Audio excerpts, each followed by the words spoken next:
Dwarkadhish, welcome to my YouTube channel Diya cooks creation. આજે આપણે બનાવીશું એકદમ નવી રીતે અને બહુ જ ઝટપટ બની જાય તેવું ઢાબા સ્ટાઇલ કાઠિયાવાડી કાજુ લસણનું શાક। કાજુ લસણનું શાક બનાવવા માટે મેં અહીંયા સૌથી પહેલાં કઢાઈ ગરમ કરવા માટે મૂકી દીધી છે। કઢાઈ ગરમ થઈ જાય એટલે તેની અંદર આપણે 1.5 ગ્લાસ જેટલું પાણી એડ કરી લઈશું। પાણી બરાબર ગરમ થઈ જાય એટલે તેની અંદર મેં 2 મોટી સાઈઝની ડુંગળીને આ રીતે રફલી ચોપ કરી એડ કરી દીધી છે અને હવે તેની અંદર અડધા કપ જેટલા કાજુને એડ કરી લે તેને સારી રીતે બોઇલ કરી લઈશું, જેથી કરીને ડુંગળી અને કાજુ આપણા સારા રીતે બોઇલ થઈ જાય। તમે જોઈ શકો છો બહુ જ સરસ એવા અને ઝટપટ આપણા ડુંગળી અને કાજુ બોઇલ થઈ ગયા છે। તેને આપણે પાણીમાંથી બહાર નીકાળી લઈશું। આ રીતે પાણીમાંથી આપણે બીજી પ્લેટની અંદર બહાર નીકાળી લઈશું। તમે જોઈ શકો છો બહુ જ સરસ એવા આપણા ડુંગળી અને કાજુ સારા એવા બોઇલ થઈ ગયા છે। હવે મેં અહીંયા એક પેન ગરમ કરવા માટે મૂકી દીધી છે। પેન બરાબર ગરમ થઈ જાય એટલે તેની અંદર 1 મોટી ચમચી જેટલું ઘી એડ કરી લઈશું અને ઘી સારી રીતે ગરમ થઈ જાય એટલે તેની અંદર મેં અહીંયા 1 કપ જેટલા કાજુ લીધા છે, તે કાજુને આપણે એડ કરી લઈશું। અહીંયા મેં કાજુને ઘીની અંદર એડ કર્યા છે। ઘીની અંદર કાજુને રોસ્ટ કરીને શાકની અંદર એડ કરવાથી તેનો ટેસ્ટ બહુ જ સરસ આવે છે। હવે આ રીતે તેને ઘીની અંદર બરાબર કાજુને આપણે રોસ્ટ કરી લઈશું। તમે જોઈ શકો છો બહુ જ સરસ એવો તેનો કલર આવશે અને કલર જેમ ચેન્જ થાય ત્યારે તરત જ ગેસ સ્ટવ ઓફ કરી લઈશું અને ગરમ ઘીની અંદર તેને થોડીવાર ફ્રાય કરીશું।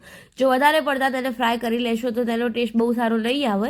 આ રીતે તેને બરાબર સારી રીતે 5 થી 7 મિનિટ સુધી ફ્રાય કરી લઈશું।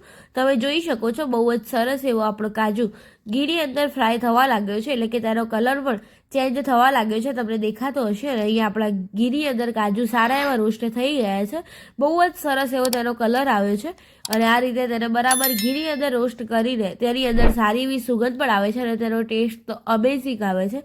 એકવાર જરૂર ટ્રાય કરજો। હવે મેં તે જ ઘીની અંદરથી કાજુ નીકાળી લીધા છે અને હવે તેની અંદર આપણે લગભગ 15 થી 20 કળી જેટલું મેં આખું લસણ લીધું છે, તેને બરાબર સારી રીતે એડ કરી લઈશું અને ગરમ ઘીની અંદર લસણને પણ સારી રીતે ફ્રાય કરી લઈશું। લસણને આ રીતે ફ્રાય કરીને એડ કરવાથી લસણની કચાશ નથી લાગતી અને બહુ જ સરસ એવું એકદમ સોફ્ટ એવું લસણ થઈ જાય છે। આખું લસણ રાખેલું હશે તો પણ બાળકોને ખબર નહીં પડે તેવું એકદમ સોફ્ટ એવું લસણ થઈ જાય છે। તમે જોઈ શકો છો લસણ પણ આપણું સારું એવું ફ્રાય થઈ ગયું છે અને બહુ જ સરસ એવો ગોલ્ડન બ્રાઉન એવો કલર પણ આવી ગયો છે। હવે લસણને પણ આપણે ઘીમાંથી બહાર નીકાળી લઈશું અને હવે મેં અહીંયા એક મિક્સર જાર લીધો છે। તે મિક્સર જારની અંદર જે આપણે બોઇલ કરેલી ડુંગળી અને કાજુ રાખ્યો છે તે એકદમ ઠંડુ થઈ ગયું છે, તેને એડ કરી લઈશું।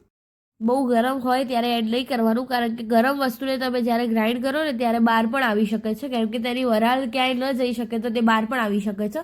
હવે તેની અંદર 1 મોટી ચમચી જેટલા મગજતરીના બીજ એડ કરી લઈશું। મગજતરીના બીજ એડ કરવાથી આપણી ગ્રેવી એકદમ ક્રીમી એવી તૈયાર થશે। તમે જોઈ શકો છો હવે તેને ગ્રાઇન્ડ કરીને તમને બતાવું તો તમે જોઈ શકો છો બહુ જ સરસ એવી અને શોર્ટ ટાઈમમાં આપણી ગ્રેવી સારી એવી ગ્રાઇન્ડ થઈ ગઈ છે। હવે મેં અહીંયા શાક વઘારવા માટે પેન ગરમ કરવા માટે મૂકી દીધી છે। પેન આપણી ગરમ થઈ જાય એટલે તેની અંદર 2 મોટી ચમચી જેટલું સરસવ તેલ એડ કરી લઈશું। અહીંયા મેં સરસવ તેલ એડ કર્યું છે, તમે તમારી ચોઈસ પ્રમાણે રિફાઇન્ડ ઓઇલ પણ એડ કરી શકો છો। હવે તેની અંદર 1 મોટી ચમચી જેટલું જીરું, 3 થી 4 સૂકા લાલ મરચાં અને 3 થી 4 જેટલા લવિંગ એડ કરી તેની અંદર 2 મોટી સાઈઝની ડુંગળીને મેં અહીંયા ચોપરની અંદર ઝીણી ચોપ કરીને એડ કરેલી છે। તમે અહીંયા હાથની મદદથી તમને કટરથી પણ ઝીણી ચોપ કરતા ફાવે તો તમે કરી શકો છો। હવે આ રીતે તેને બરાબર સારી રીતે તેલની અંદર સોતે કરી લઈશું। અહીંયા મેં સરસવ તેલ લીધું છે, તમે રિફાઇન્ડ ઓઇલ પણ લઈ શકો છો, પરંતુ સરસવ તેલ અંદર શાક બનાવવાથી બહુ જ સરસ એવો તેનો ટેસ્ટ આવે છે અને અમેઝિંગ તેનો ટેસ્ટ આવે છે। હવે તેની અંદર 1 મોટી ચમચી જેટલી લસણની પેસ્ટ એડ કરી લઈશું। આ રીતે લસણની પેસ્ટને ડુંગળીની સાથે એડ કરવાથી ડુંગળી અને લસણની કચાશ એક જ સાથે દૂર થઈ જાય છે, તમે જોઈ શકો છો। હવે તેને બરાબર આપણે કૂક કરી લઈશું અને લસણ અને ડુંગળીની કચાશને દૂર કરી લઈશું। બરાબર સારી રીતે તેને સોતે થઈ જાય ત્યારબાદ તેની આગળની પ્રોસેસ કરીશું। અહીંયા સારી એવી ડુંગળી આપણી ટ્રાન્સપરન્ટ થવા લાગી છે, તમે જોઈ શકો છો અને તેની આજુબાજુમાંથી તેલ પણ છૂટું પડી ગયું છે। બહુ જ સરસ એવી આપણી ડુંગળી તૈયાર થઈ ગઈ છે। હવે ડુંગળી આપણી બરાબર કૂક થઈ જાય ત્યારબાદ તેને બરાબર સારી રીતે થોડી વાર માટે હલાવીને બરાબર તેલ છૂટું પડી જાય એટલે તેની અંદર આપણે ઝીણા ચોપ કરેલા ટામેટા એડ કરી લઈશું। અહીંયા મેં ટામેટાને પણ ચોપરની અંદર જ ચોપ કરેલા છે, તમને છરીની મદદથી ચોપ કરતા ફાવે તો તમે છરીની મદદથી પણ ચોપ કરી શકો છો। અહીંયા મેં 2 મોટી સાઈઝના ટામેટા લીધેલા છે, તમે તમારી ક્વોન્ટિટી પ્રમાણે ટામેટા એડ કરી શકો છો। હવે બરાબર સારી રીતે તેને મિક્સ કરી લઈશું, જેથી કરીને ડુંગળીની ગ્રેવીની અંદર ટામેટા આપણા સારા એવા મિક્સ થઈ જાય। હવે ટામેટા આપણા બરાબર સારા એવા મિક્સ થઈ જાય ત્યારબાદ તેની અંદર ટામેટાની ઉપર તરત જ ટેસ્ટ પ્રમાણે મીઠું એડ કરી લઈશું અને અડધી ચમચી જેટલી હળદર એડ કરી લઈશું અહીંયા ટેસ્ટ પ્રમાણે મીઠું અને હળદર ટામેટાની ઉપર એડ કરવાથી ટામેટા આપણા ઝટપટ કૂક થઈ જાય છે. હળદરને આ સ્ટેજ પર એડ કરવાથી હળદર આપણી કાચી નથી રહેતી અને તેનો ટેસ્ટ અને રંગ બહુ જ સરસ આવે છે. હવે બરાબર તેને સારી રીતે મિક્સ કરીને બરાબર ટામેટાને પણ કૂક કરી લઈશું. તમે જોઈ શકો છો આ રીતે ટામેટાની કચાશને પણ દૂર કરી લઈશું અને ટામેટા એકદમ સોફ્ટ એવા ગળી જાય ત્યાર સુધી તેને કૂક કરી લઈશું. અહીંયા તમે જોઈ શકો છો આપણી ગ્રેવી સારી એવી કૂક થવા લાગી છે અને તેની આજુબાજુમાંથી તેલ પણ છૂટું પડી ગયું છે. આ રીતે તેલ છૂટું પડી જાય ત્યાર સુધી તેને બરાબર મિક્સ કરીને કૂક કરી લઈશું. તમે જોઈ શકો છો ટામેટા આપણા સારા એવા ગળવા લાગ્યા છે અને બહુ જ સરસ એવા સોફ્ટ પણ થઈ ગયા છે. હવે તેની અંદર 1 મોટી ચમચી જેટલું તીખું લાલ મરચું, 1 મોટી ચમચી જેટલું કાશ્મીરી લાલ મરચું અને 1 મોટી ચમચી જેટલો ધાણા જીરાનો પાવડર એડ કરી તેને સારી રીતે મિક્સ કરી લઈશું. તમે જોઈ શકો છો અહીંયા કાશ્મીરી મરચું એડ કરવાથી આપણે રેડ ગ્રેવીમાં કાજુ લસણ બનાવીએ છીએ, જેથી કરીને તેની બહુ જ સારી એવી રેડ ગ્રેવી બનીને તૈયાર થશે. તમે જોઈ શકો છો અહીંયા આપણા મસાલા સારા એવા મિક્સ થઈ ગયા છે અને આ રીતે મસાલા બરાબર મિક્સ થઈ જાય ત્યારબાદ તેને સારી રીતે મસાલાને પણ કૂક થવા દઈશું. મસાલા આપણા જેટલા કૂક થશે તેટલો જ તેનો સારો એવો ટેસ્ટ આવશે. તમે જોઈ શકો છો આ રીતે મસાલાને પણ આપણે મિક્સ કરીને કૂક થવા દઈશું. હવે મસાલા આપણા બરાબર મિક્સ થઈ ગયા છે. તમે જોઈ શકો છો તેની આજુબાજુમાંથી તેલ પણ છૂટું પડી ગયું છે. હવે તેની અંદર 1 મોટી ચમચી જેટલો કિચન કિંગ મસાલો અને 1 મોટી ચમચી જેટલો ગરમ મસાલો એડ કરી તેને પણ આપણે સારી રીતે મિક્સ કરી લઈશું. અહીંયા તમારે ગરમ મસાલો એડ ન કરવો હોય તો તમે ગરમ મસાલો સ્કીપ પણ કરી શકો છો.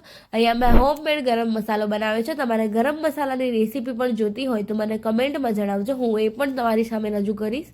અહીંયા તમે જોઈ શકો છો બહુ જ સરસ એવો આપણો મસાલો પણ મિક્સ થઈ ગયો છે. હવે તેને બરાબર આપણે કૂક થવા દઈશું અને અહીંયા તમે જોઈ શકો છો આપણે ગ્રેવીમાંથી સારું એવું તેલ છૂટું પડી ગયું છે, એટલે કે મસાલા આપણા બરાબર કૂક થઈ ગયા છે. જો તમને મારી રેસીપી થોડીક પણ ગમતી હોય તો મારી રેસીપીને પ્લીઝ લાઇક કરી ચેનલને સબસ્ક્રાઈબ કરી મારી ચેનલને આ રીતે સપોર્ટ કરતા રહેજો. હવે તેની અંદર જે બનાવેલી આપણી ડુંગળી અને કાજુની જે પેસ્ટ હતી તેને એડ કરી લઈશું અને તેને સારી રીતે આપણે મિક્સ કરી લઈશું ગ્રેવીની અંદર, જેથી કરીને બરાબર ગ્રેવીની અંદર આપણી પેસ્ટ મિક્સ થઈ જાય અને તેનો કલર ચેન્જ થઈ જાય અને એકદમ ક્રીમી એવી તેને સ્ટ્રક્ચર આવશે. તમે જોઈ શકો છો બહુ જ સરસ એવી આપણી ગ્રેવી તૈયાર થઈ ગઈ છે. આ રીતે બરાબર તેને મિક્સ કરી લઈશું અને બહુ જ સરસ એવો તેનો કલર પણ ચેન્જ થઈ ગયો છે. એકદમ ક્રીમી એવી આપણી ગ્રેવી તૈયાર થશે. આ રીતે એકવાર જરૂર ટ્રાય કરજો. અને અહીંયા આપણી બરાબર ગ્રેવી તૈયાર થઈ ગઈ છે. તેને આપણે ઢાંકીને થોડીક વાર માટે કૂક થવા દઈશું. અહીંયા લગભગ 5 થી 10 મિનિટ પછી તમે જોઈ શકો છો બહુ જ સરસ એવો તેનો કલર આવે છે અને તેલ પણ છૂટું પડી ગયું છે. હવે તેની અંદર ફ્રાય કરેલું લસણ અને ફ્રાય કરેલા જે કાજુ હતા તેને એડ કરી લઈશું અને તેને બરાબર સારી રીતે આપણે ગ્રેવીની અંદર લસણ અને કાજુને મિક્સ કરી લઈશું. તમે જોઈ શકો છો બહુ જ સરસ એવું તેનું સ્ટ્રક્ચર આવ્યું છે અને લસણ અને કાજુ પણ આપણા સારા એવા ગ્રેવીની અંદર મિક્સ થઈ ગયા છે. તેની આજુબાજુમાંથી પણ સારું એવું તેલ સેપરેટ થઈ ગયું છે, એટલે કે આપણે કાજુ લસણની ગ્રેવી સારી એવી કૂક થઈ ગઈ છે. તમે જોઈ શકો છો અને હવે તેની અંદર 1 મોટી ચમચી જેટલી કસૂરી મેથી આ રીતે હાથની મદદથી ક્રશ કરીને એડ કરી લઈશું. કસૂરી મેથીનો ટેસ્ટ તો બહુ જ સરસ અને અમેઝિંગ આવે છે. જો તમારા ઘરમાં બાળકો કસૂરી મેથી ન ખાતા હોય કે ન ભાવતી હોય તો તમે લીલા સમારેલા કોથમીરના પાન પણ એડ કરી શકો છો, અથવા તો કોઈ વસ્તુ એડ ન કરી હોય તો પણ ચાલશે. બહુ જ સરસ એવો તેનો ટેસ્ટ આવે છે. એકવાર જરૂર ટ્રાય કરજો. શિયાળાની ઠંડીમાં શરીરને ગરમાવો આપે તેવી ગરમા ગરમ કાજુ લસણની સબ્જી આપણી બનીને તૈયાર થઈ ગઈ છે. તમે જોઈ શકો છો બહુ જ સરસ એવી અને ઝટપટ બની જાય તેવી કાજુ લસણની સબ્જી કાઠિયાવાડી સ્ટાઇલ અને ઢાબા જેવી જ ઘરમાં બનીને તૈયાર થઈ ગઈ છે. તેને સર્વિંગ પ્લેટની અંદર સર્વ કરી લઈશું. સર્વ કરતી વખતે તમે જોઈ શકો છો બહુ જ સરસ એવી અને ઝટપટ બની જાય તેવી કાઠિયાવાડી ઢાબા જેવી અને બહુ જ સારી એવી ઢાબા સ્ટાઇલ જ ઘરમાં બનીને તૈયાર થાય છે. એકવાર જરૂર ટ્રાય કરજો. શિયાળાની ઠંડી ઉડાડીને તેવી ગરમા ગરમ એવી આપણી કાજુ લસણની સબ્જી સર્વિંગ પ્લેટની અંદર પણ સર્વ થઈ ગઈ છે. તેને ગાર્નિશ કરવા માટે થોડા એવા ફ્રાય કરેલા કાજુથી તેને ગાર્નિશ કરી લઈશું અને અહીંયા આપણી કાજુ લસણની સબ્જી સર્વિંગ પ્લેટની અંદર સર્વ થઈને તૈયાર થઈ ગઈ છે. જો તમને મારી આ રેસીપી ગમી હોય તો લાઇક કરજો, શેર કરજો અને કમેન્ટ કરજો. કમેન્ટ બોક્સમાં મને જરૂર જણાવજો કેવી લાગી મારી આ રેસીપી. અને હા, મારી ચેનલ પર જો નવા હોય તો ચેનલને સબસ્ક્રાઈબ કરી બેલ આઇકન જરૂર દબાવજો, જેથી કરીને મારી અવનવી રેસીપી તમને સૌથી પહેલાં જોવા મળે. મળીએ કોઈ નવી રેસીપી સાથે. ત્યાર સુધી બધાને જય દ્વારકાધીશ, જય શ્રી કૃષ્ણ. અને હા, અહીંયા સ્ક્રીન પર મારી જ ચેનલની બીજી પણ રેસીપીસ તમને જોવા મળતી હશે. તે રેસીપી પર તમે ક્લિક કરીને મારી ચેનલની બીજી અધર રેસીપીસ પણ તમે જોઈ શકો છો.